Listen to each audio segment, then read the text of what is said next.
ngày ta quay tứ chỉ tham line nó cứ bồn bồn đại đồng bồn nó ai năng ngưng ngò ọt sư score ọt sư dân từ bạn xung nhiều số lúc bông bồn dân thường khía bạn một chụp cho mùi nhằm bạn bật to được tiết hái bạn dừng năng sắc xa năng mì riêng dừng bật to được tiết rồi chụp cho mùi nhóm nơi video bật to được tiết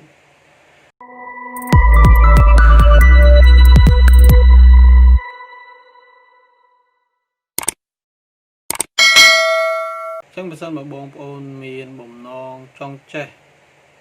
nơi ca cắt to video xong bông bồn tam đan nơi video bọc nhóm chia mình tọp tới bông bồn anh năng tự tua nơi chấm nẹ đắng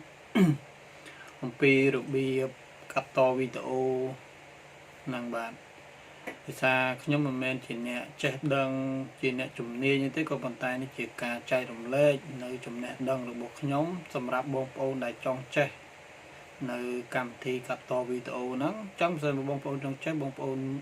tam đàn video rồi bọc nhóm hay nhóm đã link nơi description hàng cào tầm bày bông bồn tam đàn nơi video rồi bọc nhóm ấy chỉ ca chạy rùm lệ để xa ca nhóm đại nhóm môn năng riêng cứ nhóm trong trẻ trắng cứ mình đăng thà dương tới riêng tới sắc ca tam na trắng cứ ọt đằng trắng như cái chi ca chạy rùm lệ nơi chùm nẹ đằng rồi bọc nhóm chẳng bây giờ bông bồn miền bông non trong che trong riến bông bồn chui cho subscribe vậy đỡ rút còn đắng đầm bay nâng từ tu bàn nơi video thay hay nâng từ tu bàn nơi ca chạy rùm lệ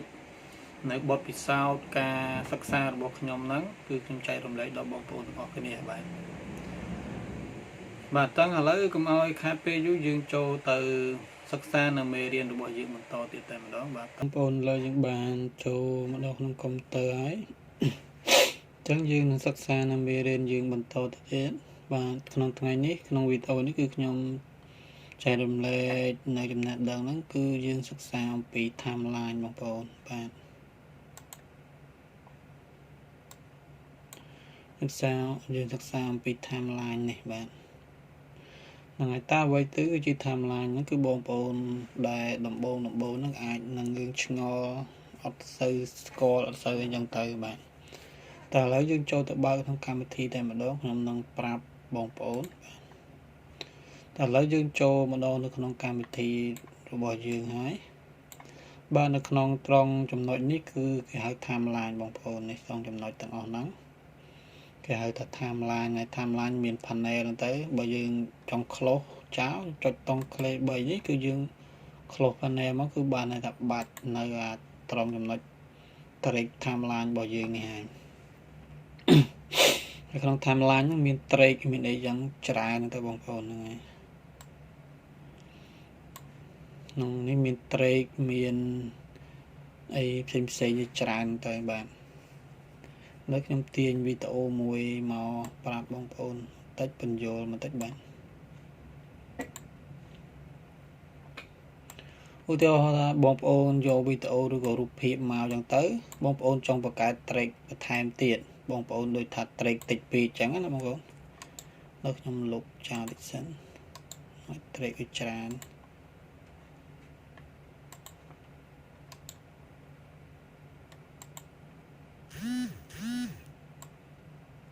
ហ្នឹងហើយបើសិនបងប្អូនចង់បង្កើត track ថែមទៀតទៅបងប្អូនគ្រាន់តែចាប់ទាញ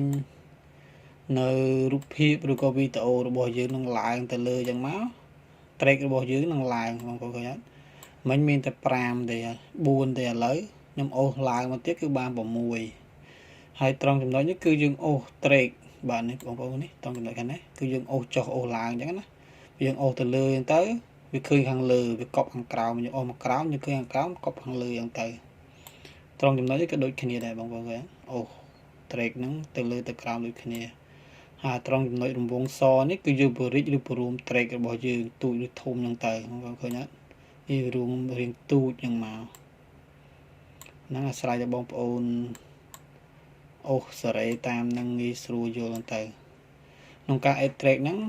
ខ្ញុំបរិចរៀងធំតិចទៅស្រួលមើលបាទក្នុងការ add track ហ្នឹងគឺយើងចាប់ទាញអញ្ចឹងក៏បានឬក៏មួយទៀតបងប្អូនចុច mouse នេះចុច mouse ស្ដាមត្រង់ហ្នឹងមកក្នុង track ហ្នឹងមកបងប្អូនយកពាក្យ add track នេះ បាទ add track ហ្នឹងគឺវា add ឡើងមួយទៀតហើយមិញ track យើងមានតែ6ទេឥឡូវ7ទេបងប្អូន6ឥឡូវឡើងមួយទៀតហើយនេះ7បងប្អូនចង់ add time ទេបងប្អូនចុចមួយទៀតមកឥឡូវយើងមាន7ហ្នឹងមិញឥឡូវយើង add time មួយទៀតឡើង8បងប្អូនឃើញអត់ហ្នឹងហើយហើយបើសិនបងប្អូនយក add ខាងក្រោមនេះ add track ខាងក្រោមនេះមួយមាននៅ add ខាងលើមួយ add ខាងក្រោមបងប្អូនចង់ delete បងប្អូនចុចពាក្យ delete នេះមកគឺ track របស់យើងហ្នឹងគឺលុបហើយបងប្អូនយក add ខាងក្រោមនេះ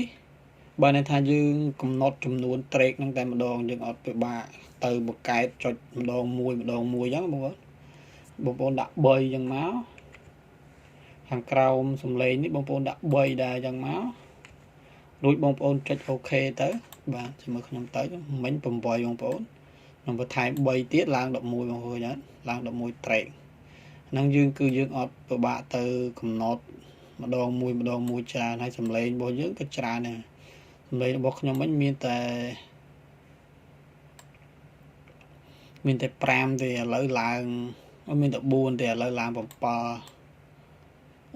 មុនមិញមាន6បងប្អូនបាទឥឡូវឡើង9ហើយគេ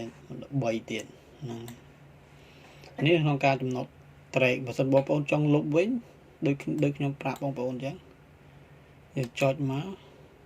យើងយកពាក្យ delete នេះមកបាទ delete track ហ្នឹងមកហ្នឹងគឺយើងលុបហើយ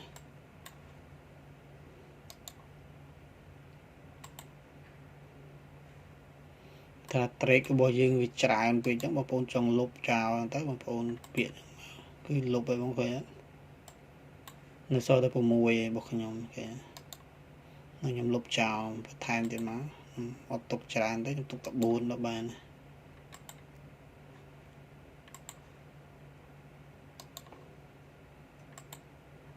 បាទខ្ញុំទុកតែ4ទេ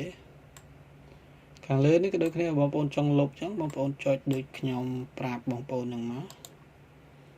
ចុច delete ចឹងមកបាទឥឡូវប៉ុណ្ណឹងក្នុងការបង្កើត track របស់យើងនេះ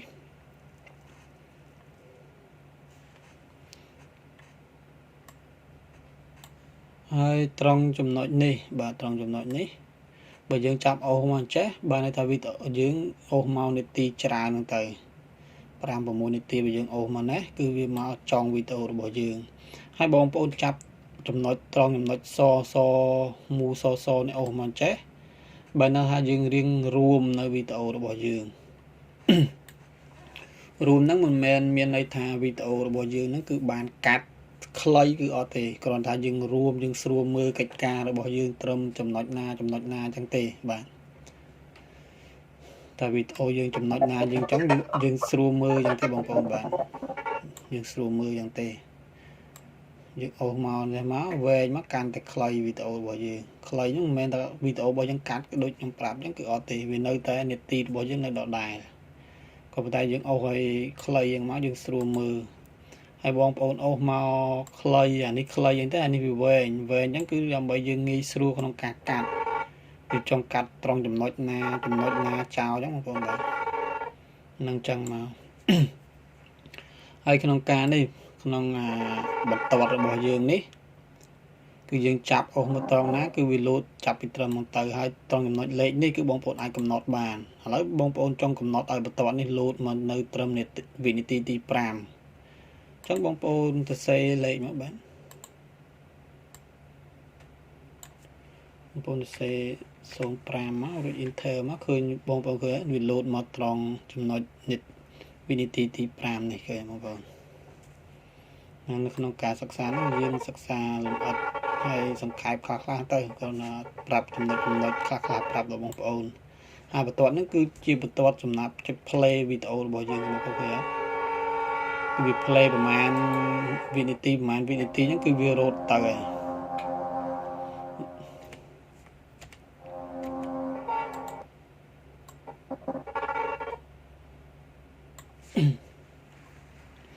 ហើយនៅវីដេអូទៅមុខទៀតខ្ញុំនឹងបញ្យល់ប្រាប់បងប្អូនត្រង់ចំណុចទាំងអស់នេះខ្លះហ្នឹងហើយតើឥឡូវយើងមកសិក្សាអំពីរូបកូនសោនេះបន្តិចបាទរូបកូនសោនេះក៏វាមានសារៈសំខាន់ខ្លះដែរអញ្ចឹងបើសិនបងប្អូនអត់មានគ្រីសត្រង់ណាមួយបងប្អូនគ្រីសតាមខ្ញុំមកជាពិសេសត្រង់វីដេអូ key frame នេះ តែមើលខ្ញុំនឹងបញ្យល់បងប្អូនវីដេអូ keyframe នេះឥឡូវខ្ញុំចូលទៅក្នុងរូបកូនសោនេះខ្ញុំដោះវីដេអូ keyframe អញ្ចឹងគឺវាអត់មានអាបន្ទាត់ឆ្នោតមួយនៅកាត់ទៅលើវីដេអូរបស់យើងនេះទេឥឡូវខ្ញុំដាក់វិញគឺវាមានបងប្អូនឃើញអត់គឺវាមានអាបន្ទាត់អូសហ្នឹងបន្ទាត់ហ្នឹងគឺយើងអាចទម្លាក់វាមកក្រោមចេះមកបើន័យថាយើងអាចទម្លាក់ពន្លឺវីដេអូរបស់យើងបងប្អូនឃើញវីដេអូរបស់យើងរៀងស្អាតអត់បើយើងអូសទៅឡើងវាចេះមកគឺវីដេអូរបស់យើងភ្លឺធម្មតាវិញហើយត្រង់ចំណុចនេះបើបងប្អូនចង់រីកចង់រួមបងប្អូនចុចคลิก2ដងមកបាទចុច2ដងមករួមចុច2ដងមករីកចឹងទៅ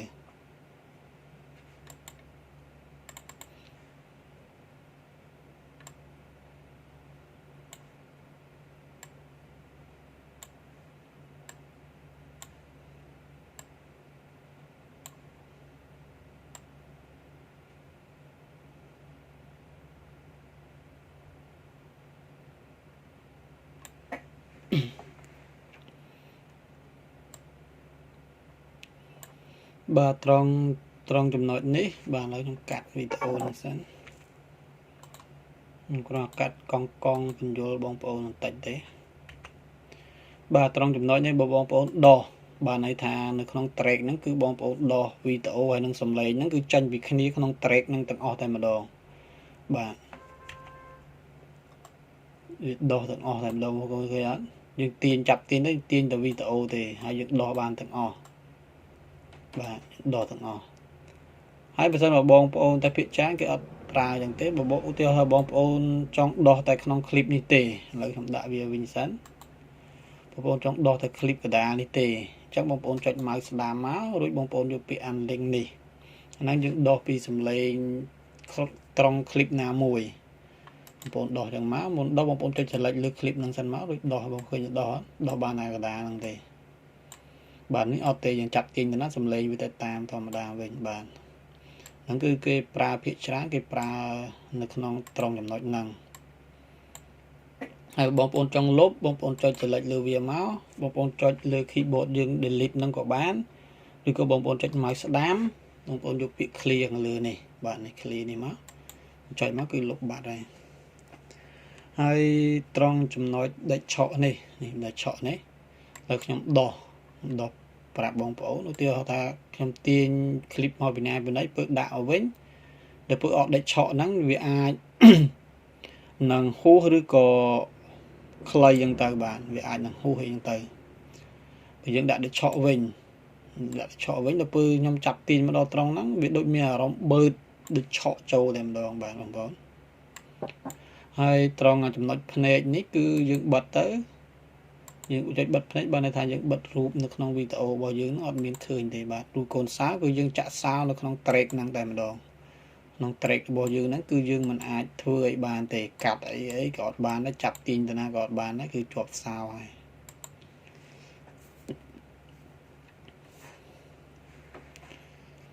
ចឹងនៅក្នុងវីដេអូនេះគឺខ្ញុំបង្ហាញបងប្អូនអំពីtimeline របស់យើងនេះគឺប៉ុណ្ណឹងហើយបងប្អូនហើយនៅវីដេអូក្រោយទៀតខ្ញុំនឹងបញ្យល់បងប្អូនអំពីប្រភេទពួក tool នេះបងប្អូនហ្នឹងហើយយើងនឹងសិក្សាបន្តិចសង្ខេបពី tool ហ្នឹងទៅហើយយើងឈានទៅដល់ក្នុងការកាត់នៅវីដេអូរូបភាពសម្លេងផ្សេងយើងអាចនឹងធ្វើនៅ clip ខ្លីៗបានហើយយើងនឹងសិក្សានៅមេរៀនយើងបន្តទៅបងប្អូនបាទចឹងបងប្អូនការសិក្សាមេរៀនរបស់យើងនៅក្នុងវីដេអូនេះបាទគឺត្រូវបញ្ចប់តែប៉ុណ្ណឹងចឹងយើងនឹងសិក្សានៅមេរៀនបន្តនៅក្នុងវីដេអូបន្តទៅទៀតហើយខ្ញុំសង្ឃឹមថាបងប្អូននឹងងាយយល់និងស្រួលចាំបាននៅការចែករំលែកនៅចំណេះដឹងរបស់ខ្ញុំនេះហើយប្រសិនបើបងប្អូនមានចម្ងល់ត្រង់ណាមួយចឹងសូមបងប្អូនខមមិននៅខាងក្រោមវីដេអូរបស់ខ្ញុំមកហើយខ្ញុំនឹងតបទៅបងប្អូនខ្ញុំនឹងបញ្យល់ប្រាប់បងប្អូនតើត្រូវធ្វើយ៉ាងម៉េចបាទចឹងជួបគ្នានៅវីដេអូក្រោយបន្តទៀតហើយកុំភ្លេចណាបងប្អូនដែលចង់ចេះចង់ដឹងនៅមេរៀនហ្នឹងតាមដាននៅវីដេអូរបស់ខ្ញុំកុំភ្លេចជួយចុច Subscribe ហើយដាក់រូបបណ្ដឹង ឲ្យខ្ញុំម្នាក់មួយផងបាទអញ្ចឹងសូមជម្រាបលាបងប្អូនអរគ្នាជួបគ្នានៅវីដេអូក្រោយបន្តទៀតបាទ